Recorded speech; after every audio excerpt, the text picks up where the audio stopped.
So I am very happy to have on The Good Place, Kathy McLeroy. I told you that she was going to be on the show last week. I mentioned it, and she's here, and I'm so excited. Thank you for joining me, Kathy. Oh, you're welcome. I'm glad.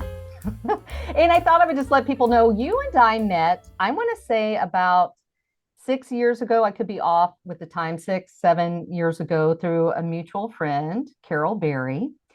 And Carol and I were working on a show together. We're both converts to the Catholic faith, and we wanted to do a show kind of letting people know why we became Catholic. And you came on board as our fearless producer, even though you yourself aren't Catholic. I mean, you're a nice, what, Southern Baptist, am I right? Yes, but I am actually learning the Catholic faith now. Yeah. How could you not being around Carol, right? I mean, Read about the saints and you just learn about the saints. You're like, oh, there's something there. I mentioned before, you have quite a story to share. You've had quite a journey um, that entails some suffering, Mhm. with lots of joy, obviously. Before we get into that, can you just give us a little bit of background on who Kathy McLeroy is? Are you married, kids? I mean, I know Yeah. these answers, but where you used to work, that kind of thing. I'm married. I'm married, have two children and three granddaughters and one grandson. And they're the joy. They're my joy. They're my joy every day. And I actually worked as a marketing director at a newspaper for 32 years. And I actually got sick and had to have a heart transplant. And so I had to retire from there. But I loved the job. I loved the job. And I actually got it right out of high school.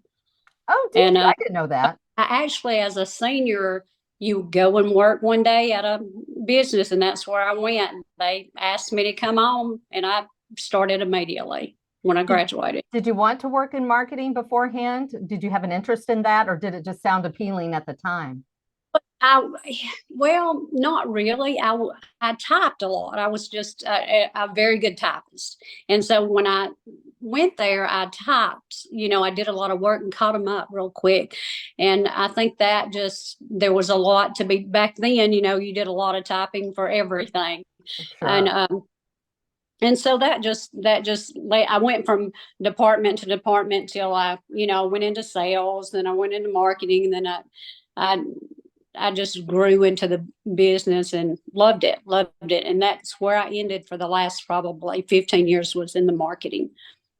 And what I love too is that you talked about you kind of grew into that. You've continued growing, even though you've stepped away from that position. You've stayed on top of marketing trends and what's, beneficial just to promote.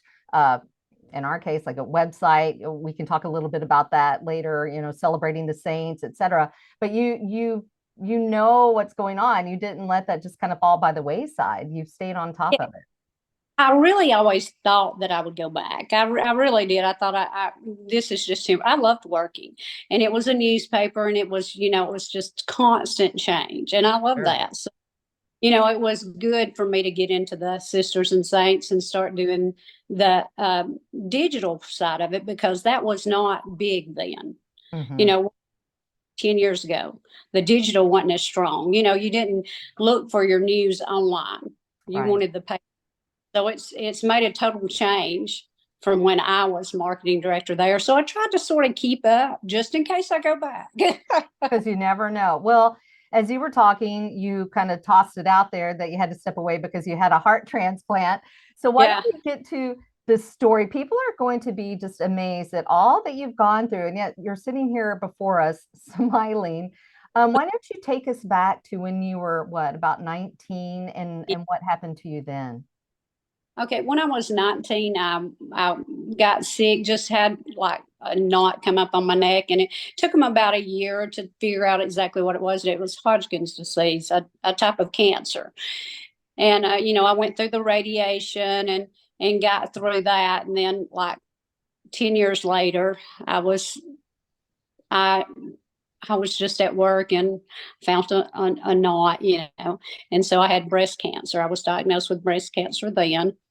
Then in when I was 42, I had a massive heart attack. And then I wasn't strong enough to have a open heart surgery. So they did the open heart surgery the next year, about 3 or 4 months later, after I got stronger. And it just didn't work. So then, What were they trying to accomplish with the open heart surgery? Were they just looking to see how the arteries were and that kind of sort of thing? yeah, yeah, they actually thought I just couldn't. I never could get I couldn't breathe. It was just constant fighting to breathe. And they just thought that they could fix some areas there. They didn't know it was as bad as it was. And they honestly didn't think because I had cancer, I would be able to have the transplant. And that's what they thought at that time. And that's what they told me when they made the decision to do that. They didn't know that it would do any good for me, but they went ahead and did it. And I just kept getting worse and worse. And I actually got a doctor that was over UAB transplants. And he said my attitude was good and they were gonna, he thought they could do it. And so he's the one that, pushed the issue after he met me. He didn't go by what was written. If he just went by what was written on my paper, I probably wouldn't have got it if I'd never seen him in person, because he said that matters, and my, history was bad of all the problems I'd had. So I ended up with the transplant 10 years ago, actually. This anniversary was 10 years ago. So I've done real good. I've been real blessed. It's like I've just been had the right doctors to take care of me and family and friends. And so last year, it was last year in May, I was diagnosed with metastasized breast cancer. And then in this May, just a couple of months ago, I had a stroke. So it's been a constant, it's different things, if you'll notice, but I think they're all coming from the first cancer. I don't know that, and they don't know that, but I feel like it is. And so it's just, man, they'll fix something and something else will happen. Is how I feel it is. And for those who don't know, metastatic breast cancer is when breast cancer spreads from its original location to another part of the body, whether it's the lungs, the brain, the bones, the liver, etc. And where did yours spread, Kathy? Mine's in the hip. Just in the hip. I was having pain in my hip. We just had no clue that it was cancer. I was going to a doctor about my neck because I had been hitting the behind in the car, and I had neck problems. And he was checking me, and he's the one who discovered it.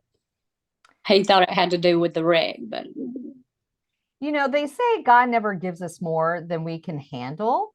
And I believe that. So you believe you are Wonder Woman, by the way, but why do you think you've been given or allowed to receive so much? I wondered, I'm like, God has blessed me so many times, but I sometimes wonder, I think he has, some people think, oh, all that stuff happened. No, I've lived through all that stuff. And I've had kids. They said I'd never have any children after the first cancer. There's so much that he just gave me after all those diseases. So, the last, the last 3 grandchildren, or the last 2 grandchildren were born after the heart transplant. I would have never seen them. I'm blessed. Totally. So obviously, I would think you would see that as your disposition, your focus, your great attitude toward all of this is part of what has gotten you through, I would assume. So what else keeps you going? Because I think there would be this propensity for a lot of people to just go, I'm done. I'm over. This is too much. Life's so hard. And just to develop a very sour attitude. I think that, no one would fault someone for doing that. I think that would be a natural response. So what has inspired you, given you hope through years of trials? Yeah, I think a lot has been God. It seems like a lot of times I've said, For some reason, I can't talk. That's A lot okay. of times, You need to get some water or something. You go for it. We can pause. I've thought, I can't hear them talking to me. I would say that to myself. I can't hear them. And then all of a sudden, a doctor would tell me something, and it would be straight from God. It'd be something I'd prayed an answer for, and I'd be like, oh, "This is amazing." I would have never even realized He was always talking to me. Except sometimes it would come through somebody else. It'd be like, like for instance, when I had the transplant, I struggled with agreeing to go on the list for a transplant because I'd lived a good life. And I thought, I'm going to take that heart and somebody else might need it. So I struggled with that. And they tell me, no, you need to go on it. They call two people when you have a heart transplant. And I couldn't see sitting beside somebody that needed the heart. I just couldn't. Hard. Yeah. Because what if they were young? What if they had kids? What if they've not experienced? What if they wasn't saved? There's 1,000 things. Mm-hmm. So I prayed every night. I went on the list, but every night after that, I prayed, don't give me that heart if it's not for me. If somebody else needs it, give it to them. And so when I went that morning, the first thing I said, the doctor come to me and he's wanting me to sign for it. And before I sign, where's the other person for the heart?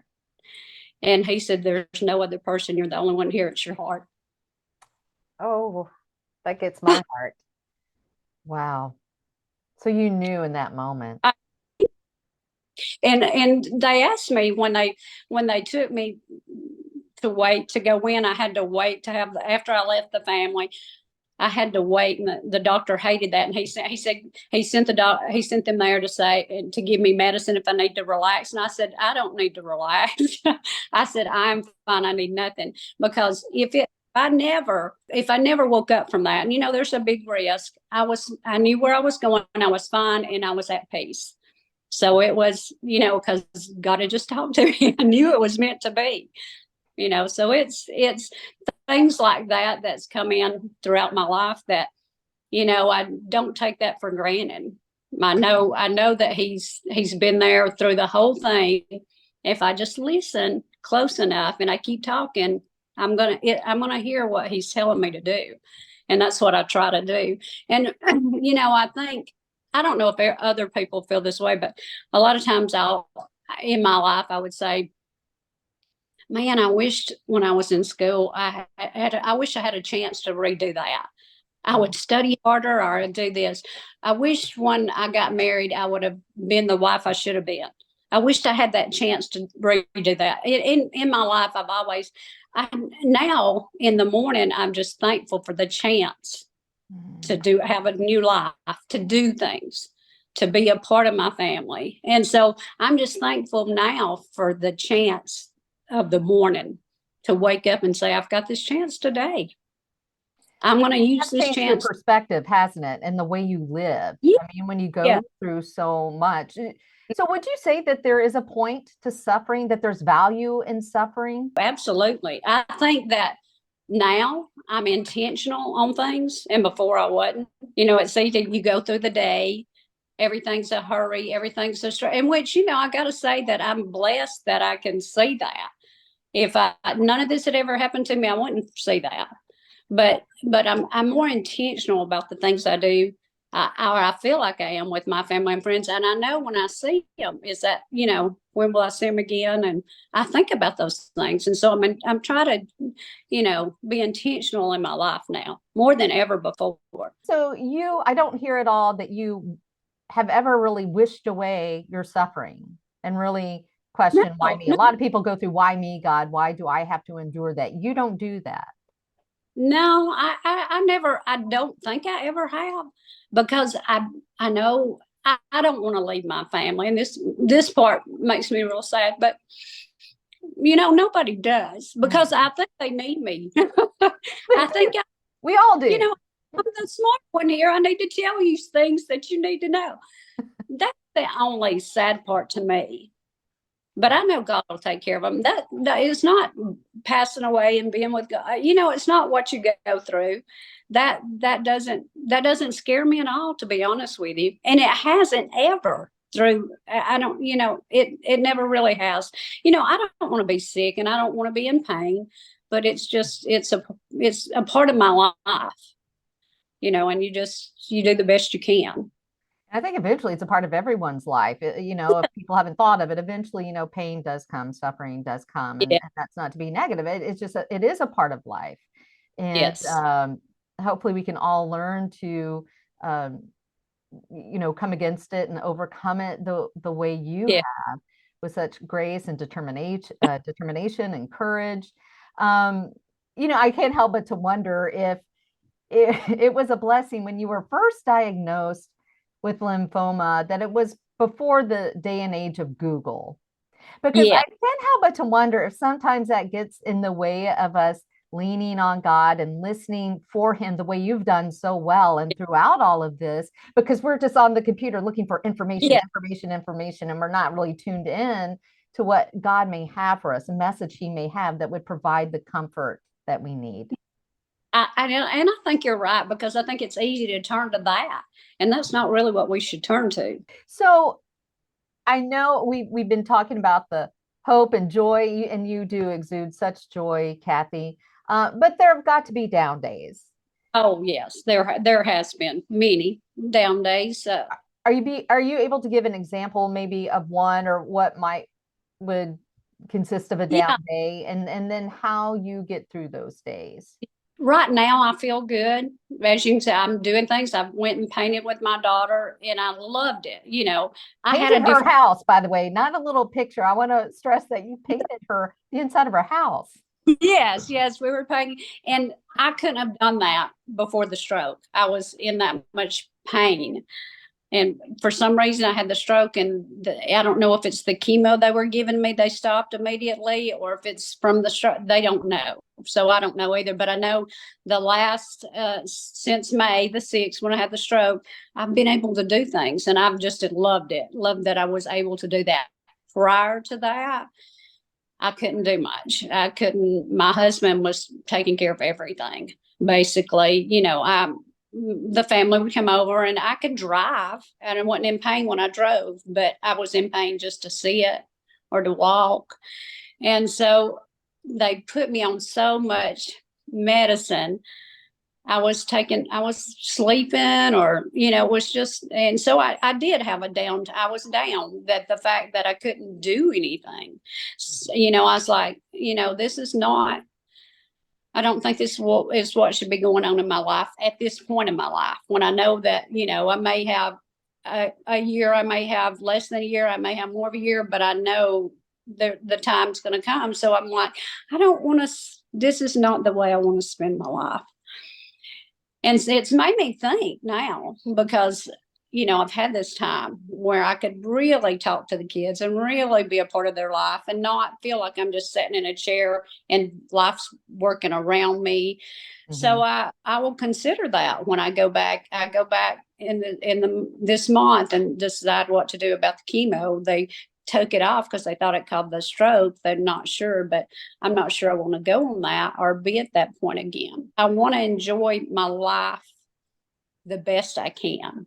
And I was at a point, probably 9 months, that I didn't do much at all other than take medicine and sit in a bed, and I or sit in a chair, and I would get down some, because I didn't feel like I was where I should be.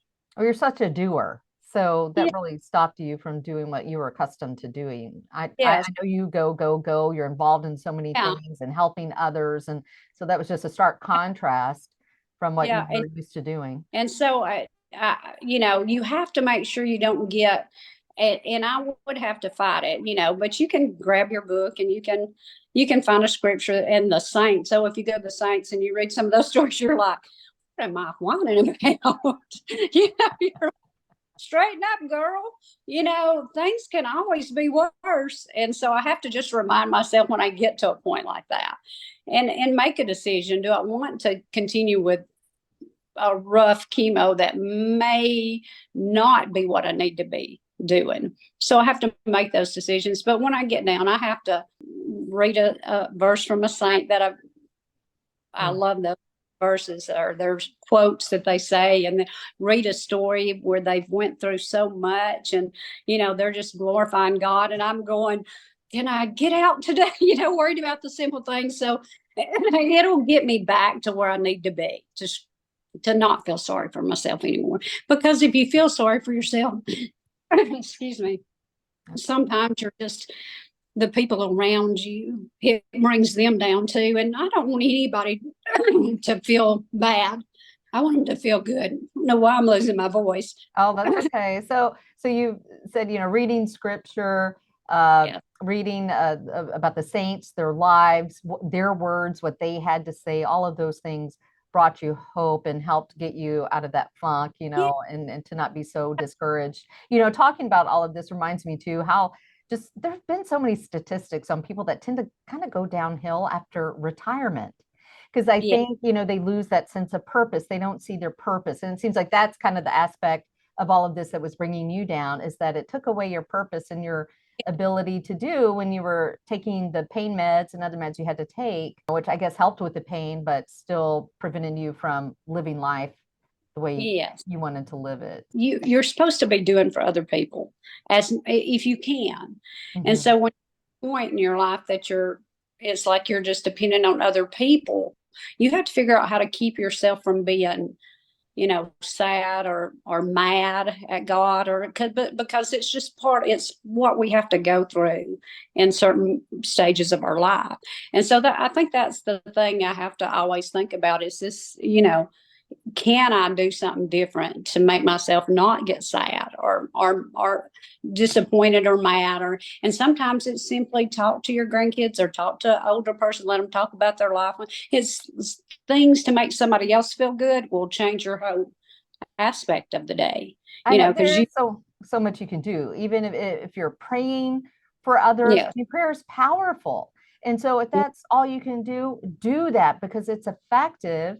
And I think there's certainly a beauty in something called redemptive suffering, which is a teaching within the Catholic Church where we can offer up our sufferings to the Lord, yeah, join those with His sufferings for the salvation of others, to help others or to help us in our time of need. I mean, there's more to it than that. There's a lot yeah, to it. And maybe I'll do a show on that at some point because I think that's such a beautiful teaching.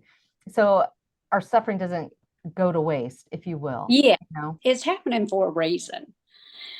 I mean, God's in control of everything. So it's a reason for it. And I want to make sure I'm doing what I need to be doing during that time.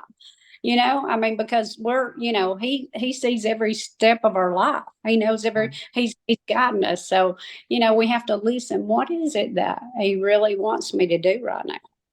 And I know not everyone's a Christian who's watching, but as Christians, we often say we want to be like Jesus, be like Jesus. And in our mind, we think, well, we want to be kind, we want to be compassionate, we want to be giving, all that, which is, those are all good things.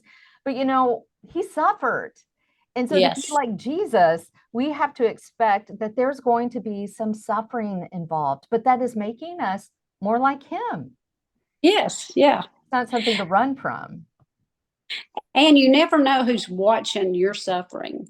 Mm-hmm.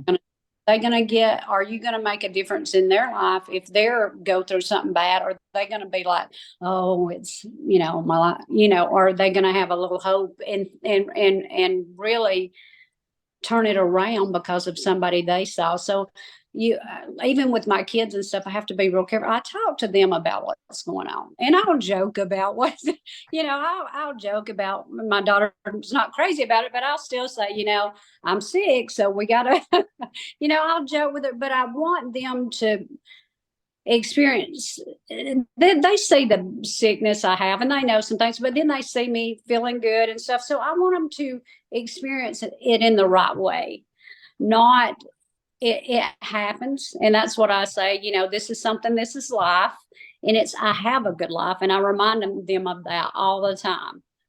God has been good to me, and I have a good life.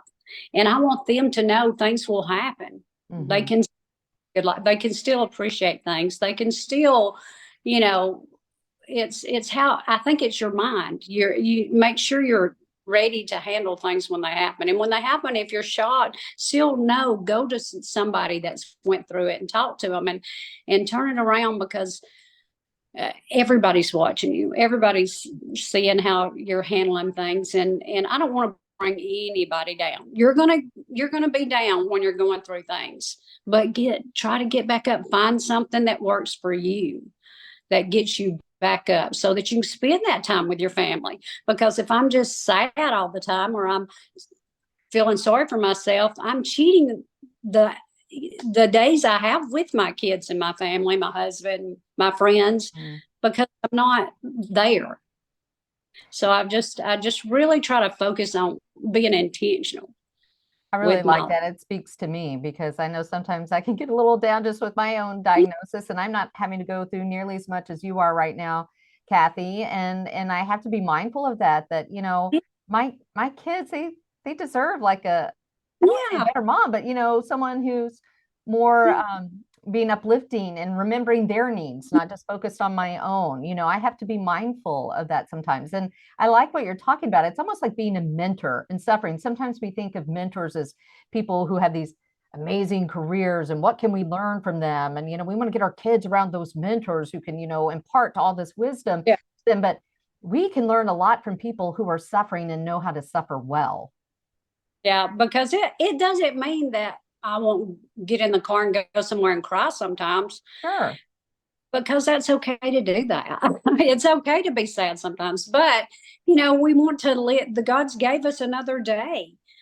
So we want to use it if we can, if we feel like it, if we feel good enough to, we want to use it. We want to be there with our family as many days as we can. So we've got to try, if we feel like it, get up and enjoy life what we can. Yeah, that's such good advice. Good advice. I know we're running out of time here, because the program I'm using limits my time.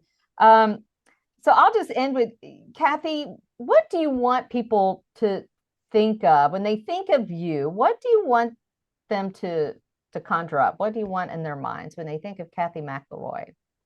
What do they think of me? I want them to think that I was intentional with my life. I made good choices in when I went through the things that I've went through, that I wanted to live my life, and that I put God in my life, and I give him the credit for me being here. And I want them to see that there is a silver lining to the pain I went through. I don't want people to think, oh, she's went through so much. I have went through so much, but there's been so much good too. Yeah. I mean, there's so much in there that, you know, if this hadn't happened, I hadn't met this person. If this hadn't happened, I hadn't talked to this person. So think of the silver linings. Even when there was pain, there's been silver lining in that. And I want them to realize that. Just find that thing that makes you get out of the rut that you're in when you're sad or depressed. There's something that will change it for you. Do it, but move forward. And I hope they see that in me. I hope that my kids, and if they go, I hope they don't go through anything like this, but if they do, I hope they say, I'm going to do this like my Nana did. I'm going to get through this. I'm going to be fine. I'm going to enjoy my life regardless of the other things going on. They will. Well, with our remaining few minutes, Kathy, is there anything that you'd like to add? Anything we didn't cover?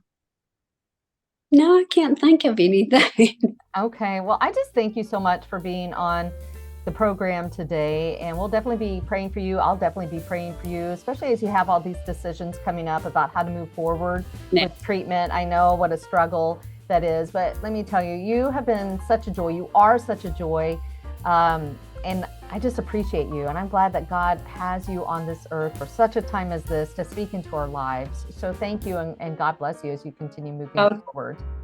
Thank you so much for having me.